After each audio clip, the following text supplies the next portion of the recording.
اللهم صل على سيدنا ونبينا ومولانا محمد وعلى آله وأصحابه أجمعين. சௌரு குகையில் பெருமானார் ஸல்லல்லாஹு அலைஹி வஸல்லம் அபூபக்கர் ரலியல்லாஹு அன்ஹுவோடு இருந்தாங்க. இந்த வரலாறு நமக்கு தெரியும். இப்போ ஹிஜ்ரத்தினுடைய நேரத்தில் ரெண்டு பேரும் தனியாக அந்த குகையில் இருக்கிறாங்க. நபி ஸல்லல்லாஹு அலைஹி வஸல்லம் தேடி வந்த எதிரிகள் அந்த குகைக்கு மேலே நடக்கிறாங்க, பாறைக்கு மேலே நடக்கிறாங்க. இப்போ இதை பார்த்து அபூபக்கர் ரலியல்லாஹு அன்ஹு கொஞ்சம் கவலைப்பட்டு சொன்னாங்க, யா ரசூலல்லாஹ், அந்த மேலே போகிற எதிரிகள் குனிஞ்சு அவன் காலை பார்த்தோம்னா நாம் இருக்கிறது தெரிஞ்சிடும். நம்மளை பார்க்கணும்ல அவசியம் இல்லை, அவன் காலை பார்த்தாலே நாம் இருக்கிறது தெரியுமே அப்படின்னு சொல்லும்போது நபி ஸல்லல்லாஹு அலைஹி வஸல்லம் சொன்ன வார்த்தை, லா தஹஸன், கவலைப்படாதீங்க, இன்னல்லாஹ மானா, அல்லாஹ் நம்மோடு இருக்கிறான். இப்போ இந்த வார்த்தை கவலைப்படாதீங்க அப்படின்னு மட்டும் சொல்லலை, இன்னல்லாஹ மானா, அல்லாஹ் நம்மோடு இருக்கிறான். அப்போ இதனுடைய அர்த்தம் என்ன? அல்லாஹ் என்னோடு இருக்கிறான் அப்படிங்கிறத உறுதியாக நம்புகிற ஒரு ஆள் கவலைப்பட மாட்டார். அதுதான் அந்த ஆயத்துக்கான அர்த்தம்.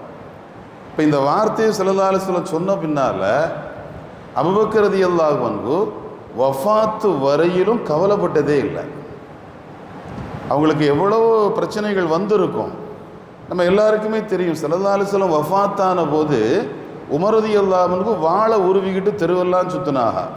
ஆனால் அந்த நேரத்துலையும் ஸ்டெடியாக இருந்தது யார் மட்டும்தான்?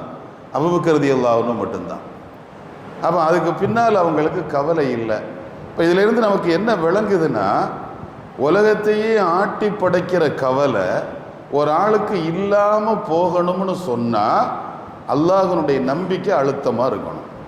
யார்கிட்ட அல்லாஹ்வுடைய நம்பிக்கை அதிகமாக இருக்குதோ, என் ரப்பு என்னை கைவிட மாட்டான், எனக்குள்ளது இன்னொரு ஆளுக்கு போகாது, அவருக்குள்ளது எனக்கு வராது, ஏன்னா என் ரப்பு நீதமானவன், பங்கு வைக்கிறதுல ரொம்ப கரெக்டானவன் அப்படிங்கிற அழுத்தமான நம்பிக்கை யார்கிட்ட இருக்குதோ அவங்களுக்கு கவலை இல்லை.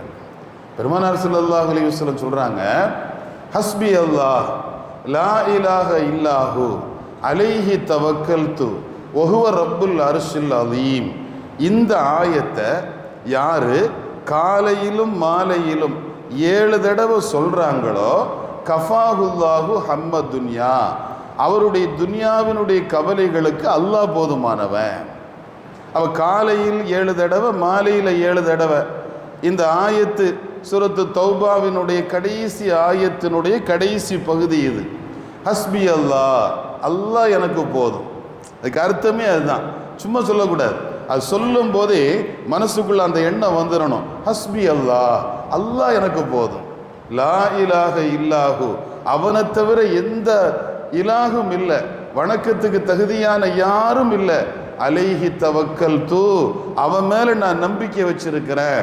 வஹுவ ரப்புல் அர்ஷில் அலீம், மகத்தான அரிசுக்கு சொந்தக்காரன் அவன், மகத்தான அரிசுக்கு சொந்தக்காரன் அவன், அவன் மேலே நான் நம்பிக்கை வச்சிருக்கிறேன், அவன் எனக்கு போதும் என்கிற இந்த ஆயத்தை காலையிலும் மாலையிலும் 7 முறை யார் சொல்கிறாங்களோ அவங்களுடைய துன்யாவினுடைய கவலைகளுக்கு அல்லாஹ் போதும் அப்படின்னு நபி ஸல்லல்லாஹு அலைஹி வஸல்லம் சொல்கிறாங்கன்னா, நம்ம பள்ளி காலையில் 7 தடவை சொல்கிறோமா இல்லையா? சுபூ தொழுதுட்டு அது சொல்லணும்னு நம்முடைய ஷேகுனா நமக்கு சொன்னாங்க.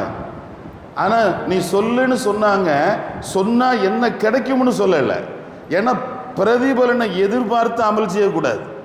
ஹதீஸுகள் வரும்போது அந்த ஹதீஸுகளை அப்படியே உள்வாங்கி அமல் செய்யணுமே தவிர, இதை செஞ்சால் அது கிடைக்கும், இதை ஓதுனா இது கிடைக்கும் அப்படிங்கிற பலாபலன் பிரதிபலன்களை எதிர்பார்த்து அமல் செய்கிறது மேன்மக்களினுடைய குணம் அல்ல. அப்போ நாம் ஒரு மகத்தான ஆளுமைக்கு கீழால் பயணிக்கக்கூடிய பாக்கியம் அல்லாஹ் நமக்கு தந்திருக்கிறான். அதுக்காக நாம் அல்லாஹ்வுக்கு ஷுக்ர் செய்யணும், அல்ஹம்துலில்லாஹ். அப்போ இந்த கவலை இல்லாத வாழ்க்கை, அல்லாஹ் மேலே அழுத்தமான ஒரு நம்பிக்கை. பெருமானார் ஸல்லல்லாஹு அலைஹி வஸல்லம் அருமையான ஹலீஃபா உமர் ரலியல்லாஹு அன்ஹு அவங்களுடைய பேரப்புள்ள சாலிம் ரலியல்லாஹு அன்ஹு. உமர் ரலியல்லாஹுனுடைய மகன் அப்துல்லா இப்னு உமர். அந்த அப்துல்லா இப்னு உமர் ரலியல்லாஹுனுடைய மகன் சாலிம். அந்த சாலிம் ரலியல்லாஹு அன்ஹு ஹஜ்ஜுக்கு வந்திருக்கிறாங்க. காபாவை தவாப் செய்கிறாங்க. அவங்க போட்டிருக்கிற ட்ரெஸ்ஸு 2 திர்ஹத்துக்குள்ள ட்ரெஸ். ரொம்ப சாதாரணமான ஒரு உடை. கையில் செருப்பை வச்சுக்கிட்டு ஓரமாக தூக்கி வச்சுக்கிட்டு காபாவை தவாப் செய்கிறாங்க. 20 வருஷத்துக்கு நெருக்கமாக ஆட்சியில் இருந்த ஹிஷாம் இப்னு அப்துல் மலிக்கும் ஹஜ்ஜுக்கு வந்திருக்கிறார். அவர் மன்னர், ஆட்சியாளர். அவர் காபாவை தவாப் செய்கிறார். தவாப் செய்யும் போது சாலிம் ரலியல்லாஹு அன்ஹு பார்த்துட்டார். சாலிம் ரலியல்லாஹு அன்ஹு அல்லாஹு உமர் ரலியல்லாஹுனுடைய பேர பிள்ளை இல்லை, இவ்வளவு சாதாரணமாக எளிமையான துணி உடுத்துட்டு சாதாரணமாக காபாவை தவாப் செய்கிறாரு அப்படின்னு அவங்க பக்கத்தில் போய் சலாம் சொல்லிக்கிட்டு ஹிஷாம் இப்னு அப்துல் மலிக்கு கேட்டார், சாலிம், உங்களுக்கு உலகத்தில் ஏதாவது தேவை இருந்து அதை நான் நிறைவேற்றணும்னு நீங்கள் நினைக்கிறீங்களான்னு கேட்டார். உலகத்தில் ஏதாவது ஒரு தேவை இருந்தால் சொல்லுங்க, இப்போவே நான் நிறைவேற்றுறேன் அப்படின்னாங்க. இந்த வார்த்தையை கேட்ட உடனே சாலிம் ரலியல்லாஹு அன்ஹு கோபம் வந்துருச்சு. அம்மா தஸ்தஹி, உனக்கு வெக்கம் இல்லையா? எங்க என்ன கேட்குற? காபால அல்லாஹ்வுடைய தர்பார், அவனுடைய ஆலயம். இந்த ஆலயத்தில் நான் தவாப் செய்யும் போது துன்யாவினுடைய தேவை இருக்கான்னு கேட்கிறியே, உனக்கு வெக்கமா இல்லை? சி அப்படின்ட்டாங்க. இன்னைக்கு ஹரம்ல அரஃபாவுடைய நாளில் திடீர்னு ஒருத்தர் சொல்றாரு, ஒரு பெரிய பணக்காரர் இத்தனை நம்பர் டெண்டில் இருக்கிறாரு, அவர் யாருக்கெல்லாம் தேவை இருக்குதோ அவங்களுக்கெல்லாம் 1000 ரியால் கொடுக்குறாரு அப்படின்னு ஒரு அறிவிப்பு கொடுக்கப்பட்ட 50 பேரும் பின்னங்கால் பிடரில் அடிக்க ஓடுறான். எதுக்கு? அந்த 1000 ரியால் வாங்குறது. மூதேவி லட்சக்கணக்கில் பணத்தை செலவழித்து அல்லாஹ் வேணுங்கிறதுக்காக போன இடம், அல்லாஹு தான் எனக்கு வேணும் அப்படிங்கிறதுக்காக போன இடத்துல 1000 ரியாலுக்கு ஆசைப்பட்டு ஓடுறான். அந்த அதுவும் அரஃபாவுடைய நாள், அல்லாஹ்வுடைய ரஹமத் இறங்குற நாள். ஆனால் சாலிம் ரலியல்லாஹு அன்ஹு சொன்னாங்க, அம்மா தஸ்தஹி, உனக்கு வெக்கம் இல்லையா? எங்க என்ன கேட்குற அப்படின்னு. ஹிஷாம் அப்படியே போயிட்டார். தவாஃபை முடிச்சுட்டு காபாவுக்கு வெளியே வந்தார். வெளியே நின்று காத்து நின்னார். இப்போ சாலிம் வருவார் இல்லையா? சாலிம் காபாவுக்கு வெளியே வந்துட்டாங்க. வெளியே வந்த பின்னால ஹிஷாம் சொன்னாரு, நான் உள்ள வச்சு கேட்டது தப்பு தான், கேட்டிருக்க கூடாது, கேட்டது தப்பு தான், அதுக்காக நீங்க மன்னிச்சுக்குங்க. சரி, இப்போ தான் காபாவுக்கு வெளியே வந்துட்டோம்ல, இப்போ சொல்லுங்க, துன்யாவினுடைய தேவை உங்களுக்கு இருக்கா அப்படின்னு. அப்போ சாலிம் ரலியல்லாஹு அன்ஹு சொன்னாங்க, உலகத்தையே கையில வச்சிருக்கிற அல்லாஹ்ட்ட உள்ள நின்னுக்கிட்டு உலகத்தை தானு நான் கேட்கல, உலகத்தையே கையில வச்சிருக்கிறவன் அல்லாஹ், அந்த அல்லாஹ்ட்டையே நான் உலகத்தை கேட்கல, உன்கிட்ட போய் கேட்பனா? எனக்கு துன்யாலாம் தேவையில்லை அப்படின்னு போனாங்க. ஹிஷாம் இப்னு அப்துல் மலிக் சொல்றாரு, என்னுடைய வாழ்க்கையில ஒரு பெரிய பாதிப்பை ஏற்படுத்தின நிகழ்வு ஹஜ்ரத் சாலிமினுடைய அந்த வார்த்தை. எவ்வளவு பெரிய வைராக்கியம் அல்லாஹ் மேல. ஒரு மன்னர் கேட்கிறாரு, அந்த மன்னர்கிட்ட எனக்கு இது இருக்கு அது இருக்குன்னு சொன்னா என்ன வேணாலும் செய்வார் அந்த ஆளு. ஆனா மன்னர் கேட்ட பின்னாலும் கூட மன்னரை விட எனக்கு மன்னவனான அல்லாஹ் அவன் எல்லாம் தருவான் அப்படிங்கிற அந்த உயர்ந்த நிலை அவங்க கையில இருந்ததுனால ஹிஷாம் இப்னு அப்துல் மலிக்கை தூக்கி எரிஞ்சிட்டு போனாங்க. காரணம், அல்லாஹ்வினுடைய சிந்தனை, ரப்பினுடைய அந்த எண்ணம் மனசுக்குள்ள ஆழமா பதியுது. ஒரு பெரிய செல்வந்தர், அவருக்கு பெரும் பணம் இருக்குது, செல்வம் இருக்குது, ஆனா வாரிசு இல்லை, எந்த வாரிசுகளும் அவருக்கு இல்லை, குடும்பமே இல்லை. அப்ப குடும்பமே இல்லாத அவர்கிட்ட ஒரு பெரிய சொத்து இருக்குது. அந்த சொத்தை எப்படியாவது கொடுக்கணும், யாருக்காவது கொடுக்கணும், யாருக்கு கொடுக்கலாம் அப்படிங்கிறதுக்காக ஒரு இரவு உணவு விருந்து ஏற்பாடு பண்ணார். அந்த இரவு நேரத்தில் விருந்தை ஏற்பாடு பண்ணிட்டு தனக்கு வேண்டப்பட்ட எல்லாரையும் கூப்பிட்டார். தன்னுடைய வீட்டில் உள்ள தோட்டக்காரர், பாதுகாவலர், சமயக்காரர், அவருக்கு எடுபடியாக இருந்தவங்க, அப்படி எல்லாரையும் கூப்பிட்டு ஒரு டேபிளில் உட்காந்து சாப்பிடுங்கன்னார். எல்லாரும் சாப்பிட்டாங்க. சாப்பிட்டு முடித்த பின்னால பக்கத்தில் ஒரு குரானை தூக்கி வச்சார். அந்த குரான் பக்கத்தில் கொஞ்சம் பணத்தையும் வச்சார். வச்சுக்கிட்டு முதல்ல தன்னுடைய பாதுகாவலரை கூப்பிட்டார். பாதுகாவலரை கூப்பிட்டு சொன்னார், உனக்கு இந்த குரான் வேணுமா இந்த பணம் வேணுமான்னு கேட்டார். உன்னுடைய சாய்ஸ் எது வேணுமா நீ எடுத்துக்கன்னாரு.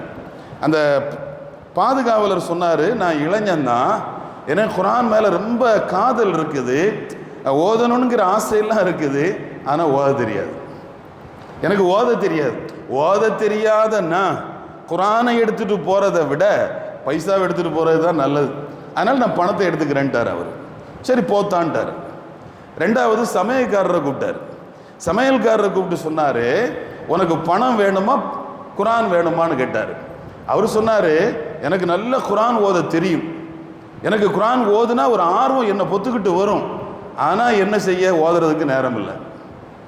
நேரம் இல்லாத நான் குரானை எடுத்துகிட்டு போகிறது சும்மா தானே, அதனால் நான் பணத்தை எடுத்துகிட்டு போகிறேன்ட்டார். சரி பரவாயில்லை. மூணாவது தோட்டக்காரரை கூப்பிடுன்னாங்க. அவர் வந்தார், புஸ்தான் வாலா வந்தார். அவர் வந்து சொன்னார், என் மனைவி உடம்பு சரியில்லாமல் படுத்திருக்கிறார், இந்த நேரத்தில் எனக்கு பணம் தேவை அவளுடைய வைத்தியத்துக்கு, நான் குரானை எடுத்துகிட்டு போனால் அது ஒன்றும் ஆகாது, அதனால் பணத்தை எடுத்துகிட்டு போகிறேன்னு அவரும் போயிட்டார். நாலாவது ஆடு மாடுகள் பொறுப்பில் இருந்தார் ஒரு ஆள், ஒரு இளைஞர், அவர் லாஸ்ட் ஆள். அவரை கூப்பிட்டார், இங்கே வா, உனக்காக குரான் வேணுமா பணம் வேணுமா அப்படின்னாரு. அவர் கந்தலான ட்ரெஸ் போட்டிருக்காரு, காலில் செருப்பு இல்லை. உடனே அவர் குரான் வேணுமா பணம் வேணுமான்னு கேட்ட உடனே அழ ஆரம்பிச்சிட்டார். அழுதுகிட்டே சொன்னார், எனக்கு பணம் வேணும் தான், பணம் எனக்கு வேணும் தான், ஏன்னா பணம் இருந்தால் செருப்பு வாங்குவேன், செருப்பு வாங்கி காலில் போட்டால் முள்ளு தைக்காமல் இருக்கும், நல்ல ட்ரெஸ் வாங்குவேன். ஆனால் எங்கள் அம்மா சின்ன பிள்ளையா இருக்கும்போது எனக்கு ஒரு வார்த்தை சொன்னான். அந்த வார்த்தை என்ன தெரியுமா? அல்லாஹ்வுடைய ஒரு வார்த்தைக்கு ஈடா இந்த உலகம் கூட இருக்காதுன்னா. அந்த அல்லாஹ்வுடைய வார்த்தை ஒரு வார்த்தைக்கு ஈடா உலகத்தை கொடுத்தாலும் அது நிகராகாது, அல்லாஹ்வுடைய வார்த்தை ரொம்ப அற்புதமானது அப்படின்னு எங்கள் அம்மா சொன்னா, அதனால் நான் குரானை எடுத்துக்கிறேன்னாரு. அல்ஹம்துலில்லாஹ்னாரு பணக்காரர். திறன்னாரு. குரான் வைக்கப்பட்ட பாக்ஸை திறந்தார். திறந்தா 2 பை இருக்குது. ஒரு பையில் டேபிளில் இருந்த பணம் மாதிரி 10 மடங்கு பணம் இருக்கு. இன்னொரு பையில் ஒரு தபால் இருக்கு. அந்த தபாலில் அவர் எழுதியிருந்தார், எனக்கு பின்னால் என் சொத்தெல்லாம் உனக்கு தான் அப்படின்னு. இதை எழுதிக்கிட்டு நம்முடைய இமாம்கள் ஒரு விஷயத்தை எழுதுறாங்க, யாரு அல்லாஹ் மேலே நம்பிக்கை வைக்கிறானோ, யாரு அல்லாஹ் மேலே நம்பிக்கை வைக்கிறானோ அல்லாஹ் ஒருபோதும் கைவிட மாட்டான். நம்பினார் கைவிடப்படார், கெடுவதில்லை. அல்லாஹுவை நம்புனவங்க, அவர் நம்பினாரு, எனக்கு குரான் போதும், அல்லாஹ்வுடைய ஒரு வார்த்தைக்கு நிகராக உலகமே இல்லைன்னாரு. இப்போ உலகம் அவர் காலடிக்கு வந்துருச்சு. அப்போ இந்த அல்லாஹ் மேலே இருக்கக்கூடிய அழுத்தம், அந்த அழுத்தமான நம்பிக்கை நம்முடைய மனசுக்குள்ள வந்தா எந்த கவலையும் மனுஷனை ஆட்டி படைக்காது. அல்லாஹ் அப்படிப்பட்ட நசீபை நமக்கு தந்தருள் புரிவானாக. வாஹிரு தஅவானா அல்ஹம்துலில்லாஹி ரப்பில் ஆலமீன். சுப்ஹானல்லாஹி வ பிஹம்திஹி சுப்ஹானக அல்லாஹும்ம வ பிஹம்திக அஷ்ஹது அன் லா இலாஹ இல்லா அன்த அஸ்தக்ஃபிருக வ அத்தூபு இலைக். சுப்ஹான ரப்பிக ரப்பில் இஸ்ஸத்தி அம்மா யசிஃபூன் வ ஸலாமுன் அல் முர்ஸலீன் வல்ஹம்துலில்லாஹி ரப்பில் ஆலமீன். பிஹக்கி ஸல்லல்லாஹு அலா முஹம்மத் ஸல்லல்லாஹு அலைஹி வஸல்லம். ஸல்லல்லாஹு அலா முஹம்மத் ஸல்லல்லாஹு அலைஹி வஸல்லம். ஸல்லல்லாஹு அலா முஹம்மத் ஸல்லல்லாஹு அலைஹி வஸல்லம். அல்லாஹும்ம ஸல்லி அலா முஹம்மத் وآل أهل البيت وسلم وصل على جميع الأنبياء والمرسلين والحمد لله رب العالمين. السلام عليكم ورحمة الله.